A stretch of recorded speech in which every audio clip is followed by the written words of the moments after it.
जी बिस्मिल्लाहिर्रहमानिर्रहीम। स्टूडेंट्स, क्या हाल है? आप सबके ठीक ठाक हैं?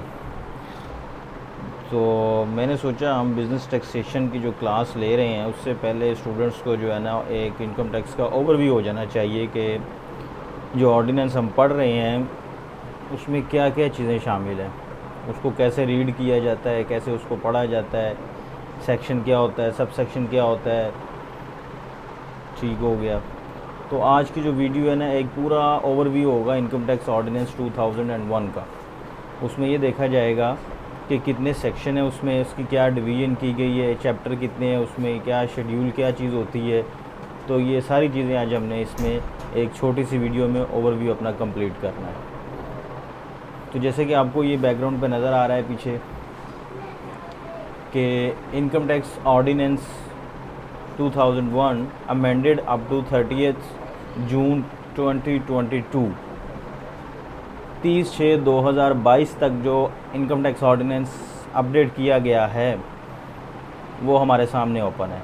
ये 30/6/2022 तक का क्या मतलब होता यूँ है कि हर साल टैक्स लॉज में कुछ चेंजिंग की जाती हैं according to the condition, economic condition, political condition या डिफरेंट सिचुएशंस के मुताबिक कुछ इनकम टैक्स ऑर्डिनेंस में चेंजिंग की जाती हैं। वो चेंजिंग जो है ना वो 1 जुलाई से इम्प्लीमेंट होती हैं। वो होती हैं फाइनेंस एक्ट के ज़रिए, जो तमाम पार्लियामेंट जो है ना वो MNAs मिलकर उसको अप्रूव करते हैं, पार्लियामेंटेरियन, तो फिर जाके वो एक एक्ट की शक्ल इख्तियार कर लेता है। तो ये 30/6/2022 तक जितना अपडेट होना था वो हो चुका है, वो इसमें आ गया। अब तो चलते हैं सबसे पहले इसके कंटेंट की तरफ। चैप्टर नंबर 1 प्रिलिमिनरी, वो सारे पहले चैप्टर में होती हैं। उस पहले चैप्टर के अंदर आप देखें फर्स्ट कॉलम ये जो है ये सेक्शंस का है। ठीक हो गया। सेक्शन 1, सेक्शन 2, सेक्शन 3, इनको कहते हैं सेक्शन, ताकि अगर आपने किसी चीज़ को फाइंड करना हो तो इजीली आप उसके सेक्शन से उसको फाइंड कर लें। मिसाल के तौर पर मैं चाहता हूँ जी डेफिनेशन मैंने देखनी है, तो मुझे पता चल जाएगा कि डेफिनेशन का सेक्शन 2 है, तो मैं फ़ौरन ही ऑर्डिनेंस का सेक्शन 2 निकालूंगा और वहाँ पे तमाम डेफिनेशन मुझे मिल जाएंगी। उसके बाद आ रहा है चैप्टर नंबर 2।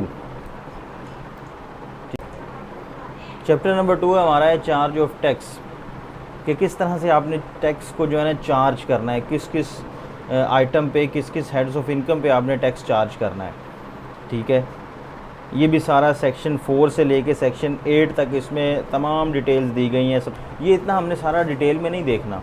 ठीक है। हमने सिर्फ अभी ओवरव्यू लेना है कि इनकम टैक्स ऑर्डिनेंस के अंदर कौन कौन सी चीज़ें शामिल हैं। तो ये फर्स्ट कॉलम आ गया इसका सेक्शंस का। ठीक है। देन उसके बाद चैप्टर नंबर 3 है टैक्स ऑन टैक्सेबल इनकम। ठीक है। सबसे पहले जो टैक्स चार्ज करना था वो सेक्शन 4 के तहत टैक्स चार्ज किया जाता है। फिर किस किस पे चार्ज किया जाता है वो चैप्टर नंबर 3 में आपको बताएगा, टैक्स ऑन टैक्सेबल इनकम्स।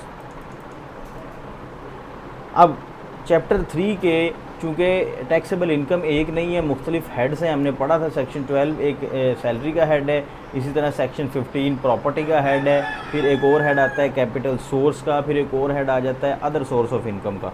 तो ये सारे हेड हैं, हर एक का अपना अपना रेट अलग-अलग है की हुई है। अब आगे ये लिखा हुआ है ओमिटेड बाय फाइनेंस एक्ट 2021। ठीक हो गया। ये जो हाईलाइट मैंने किया है इसका मतलब ये होता है कि सेक्शन जो 23A है ये फाइनेंस एक्ट 2021 में ओमिट कर दिया गया है। अब इसकी कोई वैल्यू नहीं है। अब ये जो है ना 2021 से ऑनवर्ड जितने भी टैक्स ईयर्स आएंगे वहाँ पर इसमें इसकी इम्प्लीमेंटेशन नहीं होगी। इसमें डिटेल में दी गई हैं, आपने सिर्फ देखना ये है कि सेक्शन क्या होता है। ये तो था सेक्शन क्या होता है, इसके अलावा सब सेक्शन क्या होता है वो अब हम चैप्टर इस ऑर्डिनेंस के अंदर जाके हम देखते हैं कि ऑर्डिनेंस के अंदर क्या इसकी शक्ल है, क्या उसकी आगे चीज़ें हैं। टोटल कितने चैप्टर हैं? टोटल 13 चैप्टर्स हैं इनकम टैक्स ऑर्डिनेंस के। टोटल 13 चैप्टर्स हैं जिसमें तमाम प्रोसीजर, तमाम जो है ना वो ऑर्डिनेंस की डिटेल गिवन है। अब मैं चाह रहा था कि आप एक आधी नज़र जो है ना स्केड्यूल पे भी देख लें कि शेड्यूल असल में होता क्या है। ये है जी फर्स्ट शेड्यूल, थोड़ा मैं मैक्सिमाइज़ कर लूँ ज़रा।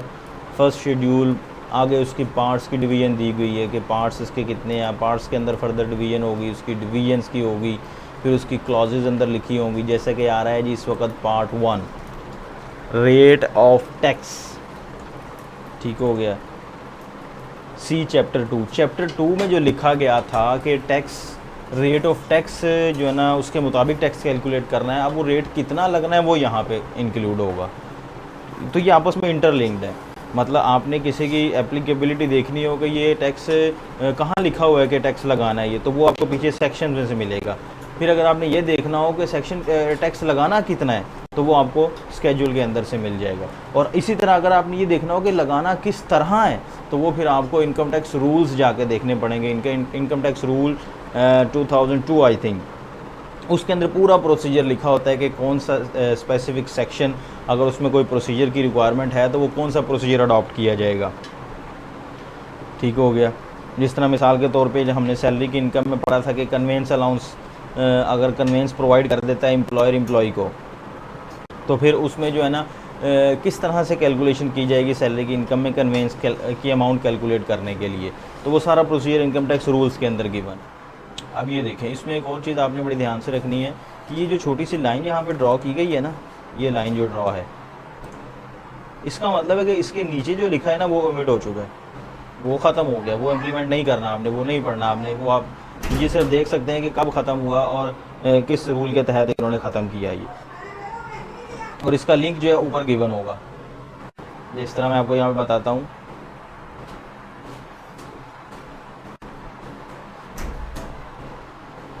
ये नंबर 1 ये लिखा हुआ है, नंबर 1 छोटा सा, और इसी तरह यहाँ पर ये लिखा हुआ है नंबर 1। ठीक हो गया, टेबल 1 के साथ नंबर 1, और ये हाईलाइट भी है। इस 1 का मतलब है कि ये चीज़ इंसर्ट की गई है, और लिंक इसका देखना हो कहाँ पे कब इंसर्ट की गई है, तो इसका लिंक आपको नीचे से मिलेगा, यहाँ से ये छोटा सा जो 1 लिखा है आपने ये मैच कर लेना है। अब क्या इंसर्ट किया गया वो लिखा हुआ है यहाँ पे, the table substitute by finance act 2022 substitute table read as follow. जो सब्स्टिट्यूट किया गया जिसका मुतबादल दिया गया है वो ये था, ये इंसर्ट किया गया है। Where taxable income does not exceed 6 lakh, ये सैलरीड पर्सन के लिए गई, जिसकी सैलरी पर्सन होगा 6 लाख तक उसको कोई भी टैक्स नहीं देना पड़ेगा। फिर 6 लाख से 8 लाख तक उसको इतना % टैक्स देना पड़ेगा। 5% of the amount exceeding 6 lakh, 6 lakh से जितनी ज़्यादा अमाउंट होगी लेकिन 8 लाख से नीचे हो तो उसको 5% आपने टैक्स लगाना है। इसी तरह अगर उसकी इनकम 8 लाख से 12 लाख तक के दरमियान है तो फिर क्या करना है, 8 लाख से ऊपर जितनी होगी उसमें एक तो आपने 10,000 ऐड करना है, plus 12.5% of the amount exceeding 8 lakh. 8 lakh से जितनी ज़्यादा होगी उसका कैलकुलेट आपने कर लेना है 12.5%, और उसमें आपने 10,000 ऐड कर देना, तो वो उसकी टैक्स पेएबल आ जाएगा उसका। तो ये देखें, ये शेड्यूल के अंदर उन्होंने सारे रेट्स स्लैब रेट्स गिवन है, प्रोवाइड किए हुए हैं कि किस तरह आपने टैक्स लगाना है किस तरह नहीं लगाना। ये एक और चीज़ देखें, जिस तरह यहाँ पे ये ये इधर चला गया, मैं ये दिखाना चाह रहा था ऊपर, ये ब्रैकेट के बाहर ये 1 लिखा हुआ है छोटा सा, ये 2 लिखा हुआ है, ये 3 और ये 4 लिखा है। इसका क्या मतलब है, आगे कुछ भी नहीं लिखा हुआ, खाली है। इसका मतलब ये हुआ कि ये जो 1 है क्लॉज ये ओमिट कर दी गई है, ख़त्म कर, पहले यहाँ पे लिखा था लेकिन ख़त्म हो गया। कब ख़त्म हुआ उसका लिंक आपको नीचे लाइन से नीचे मिल जाएगा। ठीक है, ये लाइन से नीचे नंबर 1 में लिखा हुआ है clause 2 omitted by finance act 2006 में ये ओमिट कर दी गई थी। Omitted clause 2 read as follow. अब वो ये भी लिख रहा है कि वो क्या रीड की गई थी, मतलब वो क्या लिखी हुई थी जो ख़त्म कर दी गई है। तो बस कहने का मकसद ये है कि ये जो 1 छोटा 2 3 लिखे होते हैं इसका लिंक नीचे लाइन से नीचे आपको मिलेगा लॉ के अंदर, और उसके अंदर जो ख़त्म कर दिया गया है या जो सब्स्टिट्यूट कर दिया गया है या ओमिट कर दिया गया है वो नीचे लिखा होता है, यहाँ पे रेट होता था उसका। तो ये था शेड्यूल का ओवरव्यू। मैं चाह रहा था कि आपको एक दफ़ा इनकम टैक्स ऑर्डिनेंस के बारे में क्लियर हो जाए, क्योंकि हमारा बिज़नेस टैक्सेशन के जो क्लास चल रही है उसमें बार बार हमने इसका जिक्र करना है। कभी ये शेड्यूल का जिक्र होगा, कभी सेक्शन का, कभी सब सेक्शन का जिक्र होगा। तो मैं ये चाह रहा था कि आपको पता होना चाहिए कि हम किसका जिक्र कर रहे हैं और ये चीज़ कहाँ पे लिखी हुई है। तो उम्मीद है कि आपको ये वीडियो पसंद आई होगी। तो इसी तरह मेरे चैनल के साथ जुड़े रहें, तो इंशाल्लाह आपको कंप्लीट जो है ना बीकॉम का जो है ना सिलेबस कवर करवाया जाएगा यहाँ पर, without any cost, without any charges. तमाम सब्जेक्ट जो है ना डिटेल वाइज यहाँ पर डिस्कस होंगे। अगर हो सका मैं आपको जो है ना हेल्प करूँगा आपकी। अल्लाह हाफ़िज़।